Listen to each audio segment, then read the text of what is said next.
বিপাকে পড়েছেন সুন্দরবন ঘেঁষা অঞ্চলের হাজারো বনজীবী পরিবার। কারণ বিশ্বের সবচেয়ে বড় ম্যানগ্রোভ বন অর্থাৎ সুন্দরবনে আগামী ৩ মাস পর্যটক ও বনজীবীদের প্রবেশে নিষেধাজ্ঞা দিয়েছে বন বিভাগ।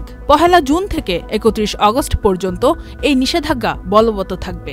জীববৈচিত্র্য সংরক্ষণের লক্ষ্যে এই সময় সুন্দরবনে ইকোট্যুরিজম, মাছ ও কাঁকড়া শিকার এবং মধু আহরণ সহ সব ধরনের কার্যক্রম নিষিদ্ধ থাকবে।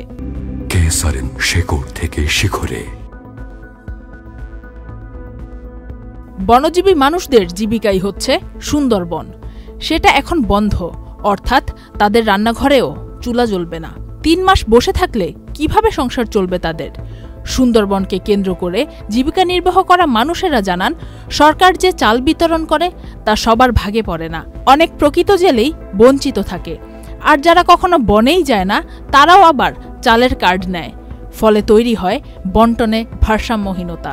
নিষেধাজ্ঞা বাস্তবায়নের পাশাপাশি প্রকৃত জেলেদের জন্য পর্যাপ্ত খাদ্য সহায়তা নিশ্চিত করা উচিত বলে মনে করছেন সকলেই।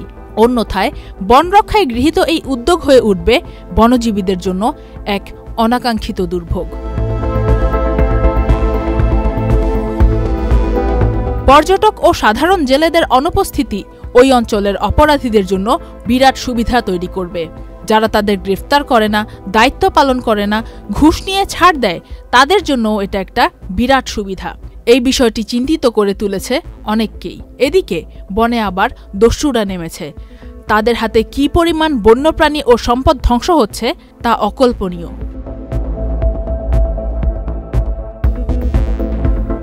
তবে সবকিছু ছাপিয়ে আমাদের সকলের চাওয়া, ভালো থাকুক সুন্দরবন, নিরাপদ থাকুক প্রাণবৈচিত্র্য, সেই সাথে খেয়ে পরে বেঁচে থাকুক লবণ জলের বাসিন্দারা। Faria Ahmed Khan, channel I.